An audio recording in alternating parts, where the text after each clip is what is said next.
El Batman del DCU fue en extremo controversial. El trabajo que hizo Ben Affleck dividió a los fans y este es un Batman absolutamente exótico. No es el Batman más amado como el de Christian Bale, el cual goza de un fandom enorme.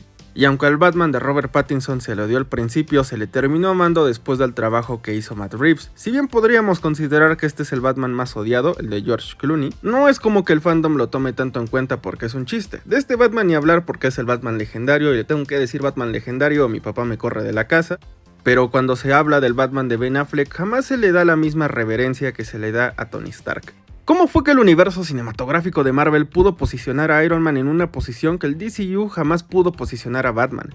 Y de esta versión de Superman ni se habla y no fue bien recibida por el público, pero este fue mi Batman favorito. Le tenía muchísima fe a este Batman, y el DCU nos demostró cómo no importaba que tuvieran oro en las manos, no supieron hacer más que basura con estos excelentes personajes. Antes de empezar, el aviso de copyright. Hi YouTube team, Polykins here. All the content used in this video is used under fair use. Sé que para muchos esto es una herejía, para los fans más puristas esto es un insulto, un ultraje. En el impreso el legado de Iron Man jamás va a ser el mismo que el de Batman. Batman es un personaje que llevó al imaginario colectivo por décadas, pero ¿cómo fue que Marvel Studios pudo ultrajar esa posición? Posicionando a Iron Man como uno de los héroes definitivos. En los cómics era un nadie, ¿para qué nos mentimos? Ni los fans de Marvel lo querían y ahora rivaliza con Spider-Man. Para mí este es el héroe definitivo de los cómics, Peter Parker, Spider-Man, y aún así lo están haciendo quedar mal ante Iron Man. ¿Cómo es que el UCM pudo hacer esto? Y una pregunta aún peor, ¿cómo es que teniendo el ejemplo enfrente de ellos el DCU jamás pudo replicar este nivel de reverencia y popularidad con su Batman? De su versión de Superman ni se diga porque no fue bien recibida desde el inicio.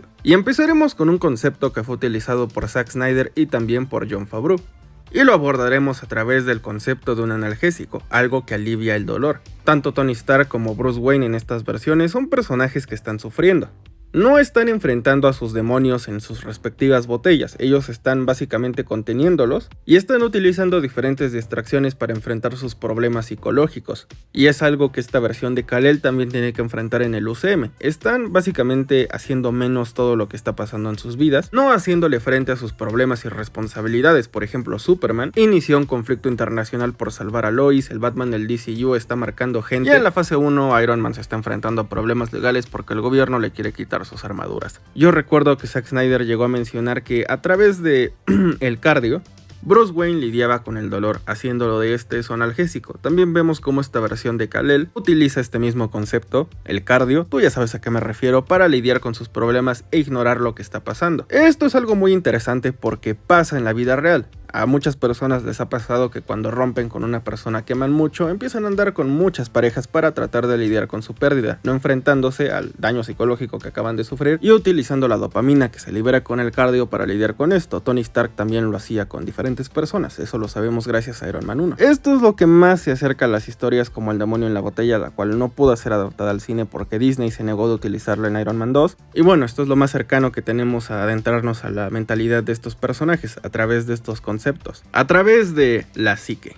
Que a ver, en la vida real no podemos analizar como tal la psique, la podemos interpretar, pero no tenemos una representación buena. Si bien una persona le puede externar a su psiquiatra o a su terapeuta qué soñó o en qué está pensando, no nos podemos adentrar a esos sueños, no los podemos analizar en la vida real. A diferencia de en las películas donde tenemos secuencias de sueño, donde podemos entrar a esa tan mencionada psique de Sigmund Freud y de verdad entramos a la mente de Batman, a lo que está pensando, a sus miedos, sus preocupaciones, las representaciones que puede ser o no una visión del futuro, si era una versión del futuro, pero bueno, interpretémoslo como un sueño, como la psique. Batman no ve a Superman como un ser humano. Sinceramente, le tiene miedo, porque lo ve como una potencial amenaza, la cual sí representa una amenaza real para la Tierra, como nos enteramos después. Y esto es algo que siempre ha considerado Batman en los cómics, por algo tiene planes de contingencia para toda la Liga de la Justicia. De ahí viene el meme de que siempre tiene un plan, siempre tiene uno. La dinámica entre Batman y Superman en el DCU está mucho mejor planteada que la del UCM, pero el UCM sí la supo desarrollar, no se quedó en un planteamiento básico. Y ya que mencionamos esa dinámica, la dinámica entre el Capitán América y Iron Man es esencial para el UCM, y también la de Batman y Superman era necesaria para el DCU. Curiosamente, en ambos casos, estas dos parejas de 4 personajes son necesarias para sus universos. Estos personajes tienen la responsabilidad de ser el tronco de su universo cinematográfico. Digamos que estos universos son esqueletos. Básicamente, Batman y Superman son ambos fémurs.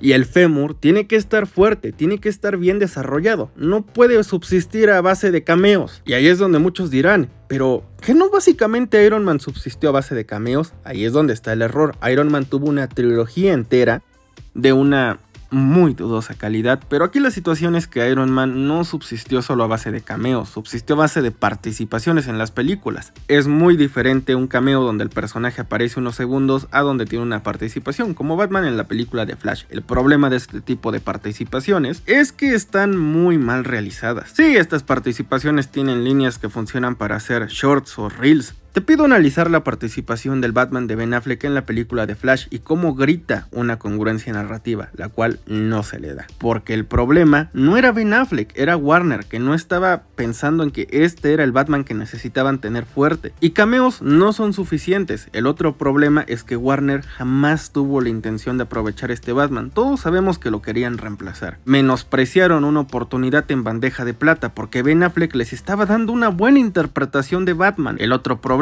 es que desde ser concebido, al igual que su versión de Superman, fue muy mal recibido por el fandom, porque desde sus planteamientos en Batman v Superman, ambos personajes tienen un comportamiento bastante hipócrita. Ambos están quebrantando la ley, sí, de diferentes maneras, pero ninguno de estos personajes está respetando las leyes. Ambos las están quebrantando por hacer su propia justicia. En esta película, Superman se descuenta un sujeto que está amenazando a Lois, creando un conflicto internacional, quedando como un completo hipócrita cuando Superman se da cuenta de que Batman está marcando a los criminales. Ojo, que Batman no está acabando con los criminales, es básicamente una sentencia para criminales que sí están haciendo daño, y básicamente Batman pues está actuando contra gente que está violentando las libertades individuales, como lo podemos ver en la película, aunque en la película también podemos ver como Batman en la secuencia del Batimóvil pues como que no le importa mucho la vida de los criminales. Y a Superman tampoco, cuando están amenazando a su morra él también se descuenta un criminal. ¿Ya ves a lo que voy? Bueno, aquí no tuvimos esa dinámica que tienen Batman y Superman en el DKU, donde tú puedes notar la diferencia clara entre el pensamiento de Batman y el pensamiento de Superman, algo que sí se pudo hacer en el UCM. Y es una magia que el mismo UCM no ha podido replicar, no han sacado estos personajes que choquen, que causen fricción y se cree una dinámica interesante para el espectador. Esto fue genial, pero en el DCU jamás tuvimos esto, era básicamente más ver a Punisher y a Sentry peleándose por cosas que ambos hacían. Por eso a lo que voy, son un par de hipócritas. Todo el potencial que tenía este Batman, conocer un poco más de su vida privada, qué es lo que pensaba y explorar eso tan interesante que Zack Snyder había planteado, controversial.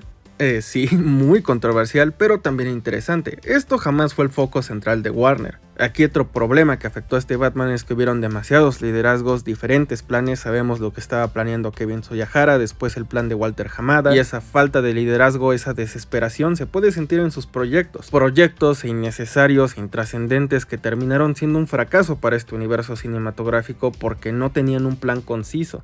Todos estos proyectos capturan la esencia del DCU, un universo cinematográfico sin pies ni cabeza que quiere ser múltiples cosas, pero solo termina siendo una oda a la mediocridad y la avaricia, porque no hay historias que se plasmen en el imaginario colectivo, por más buenas que puedan llegar a ser.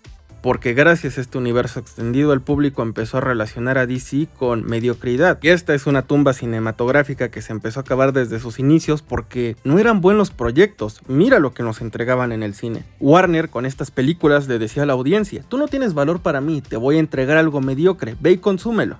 Todos los que son fans de Batman saben el cariño y respeto que Ben Affleck le tiene a este personaje. Sabemos lo genial que pudo haber sido su película. Si eres un residente de este canal, no te pienso decir seguidor, para mí eres un residente. Bueno, todavía no somos residentes, pero algún día seremos residentes. Si ya llevas tiempo conociéndome, sabrás que este es mi Batimóvil favorito, este es mi traje de Batman favorito y estéticamente para mí esto es lo que Batman debería ser. Para mí la estética del Batman de Ben Affleck es perfección total. El problema es que todo se queda en estética. Todo se queda en una promesa. ¿Sabes qué es inaudito? Que sepamos más de Ciudad Gótica gracias a este anuncio de Turkish Airlines. Es el comercial de una aerolínea que colaboró con Batman v Superman, pero bueno, el caso es que conocemos más a Ciudad Gótica por este anuncio que por el mismo DCU. Y no, esto no es una broma. La Ciudad Gótica que podemos ver en la película de Flash hasta se ve chafa comparada con la de este anuncio. Y eso no es un cumplido, es algo triste. ¿Sabes qué es triste? Que hasta este Batman se ve chafa en esta película. Es como cuando prenden la luz de un lugar y dices: ay no, Ay, no, espérate. No, sí está mejor el otro. No, ¿sabes qué? Yo te llamo. Y es triste y deprimente ver cómo Ben Affleck intentaba hacer algo a través de toda esta mediocridad de material que le estaban dando. Y ¿sabes qué? Es curioso y bastante raro que el final del Batman del DCU iba a ser muy similar al final de Iron Man en el UCM. De hecho, era prácticamente el mismo tipo de sacrificio, solo que en lugar de Thanos, aquí Batman se iba a sacrificar para detener a Darkseid. No tuvimos una secuela de Man of Steel, no tuvimos una película del Batman de Ben Affleck.